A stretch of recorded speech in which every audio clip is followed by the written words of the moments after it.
Hello everyone, this is Leanne of 2XU. And this is going to be the first of hopefully many of the work from home series where I talk about how it is to basically work from home, being an online employee, and also how to run your own online business.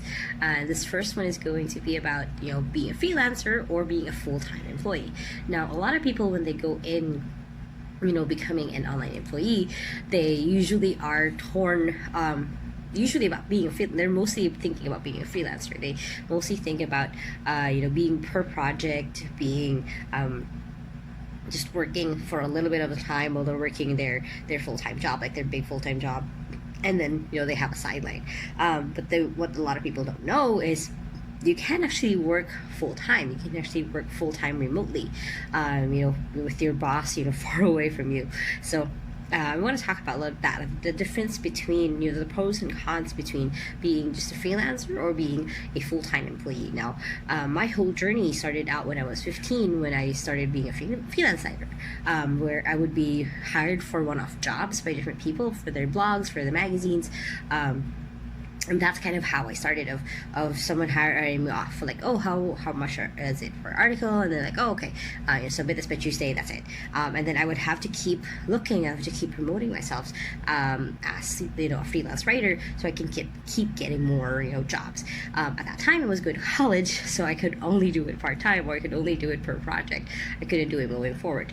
But then a little bit, I got a really good gig where I was a part-time magazine writer for a while, so that was more of I have to submit per article this week, per week, 2 to 3 articles per week, or write one featured article a month. So it was different thing every time, but then I was paid at the end of the month instead of per project as was before.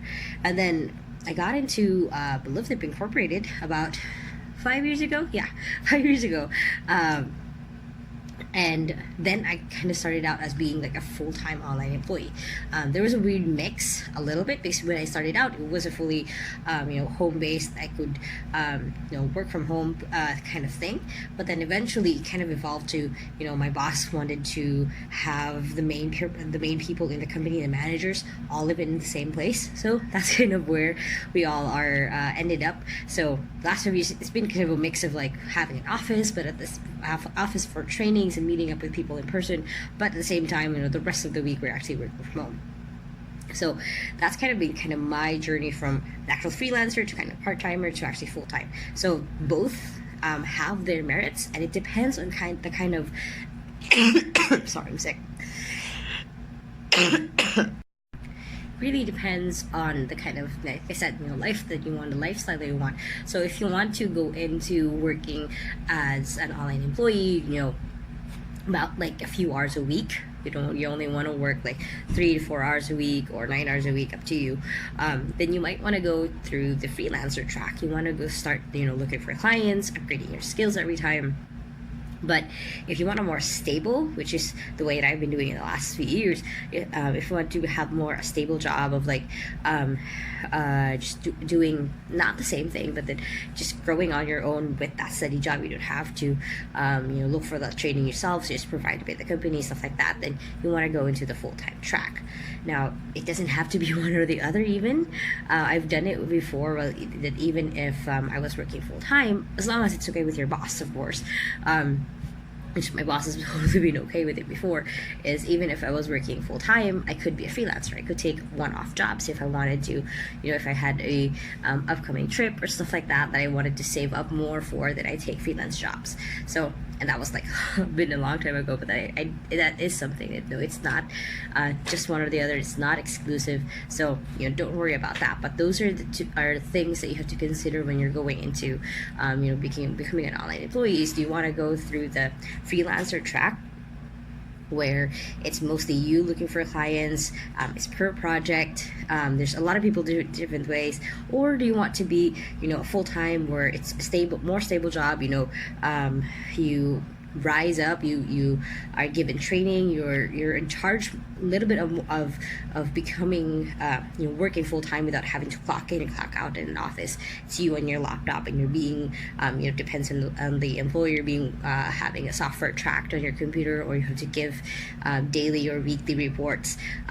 So those are the kind of the two tracks when you're just getting started, when you're looking at where you want to be. Do you want to be freelancer, we're just working for a couple of hours, but then it's per project, or do you want to be a little bit of doing like 40 hours of work for like a stable job for a stable company, but for a company. So yeah, when you're starting out, those are the two things that you're looking at, and those kind of are the two different things. There's a lot of different differences still, like with being a freelancer, you have more freedom just because you're a freelancer. You can do different things.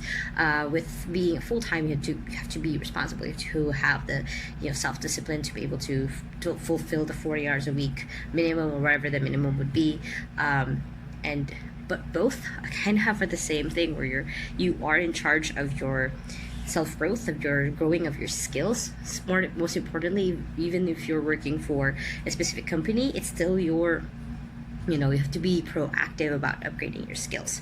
And then both are kind of like sorry, both are very much up to your disciplines, up to how much you give yourself time for deadlines, give yourself time for yourself, how you balance out resting and then going back to work, and then resting, go back to work. So yeah, that's kind of it for this video. Kind of just wanted to outline the difference between the two. If you guys have any questions, let me know, comment below, and then I'll be more than happy to answer them in the next video. That's it for this video.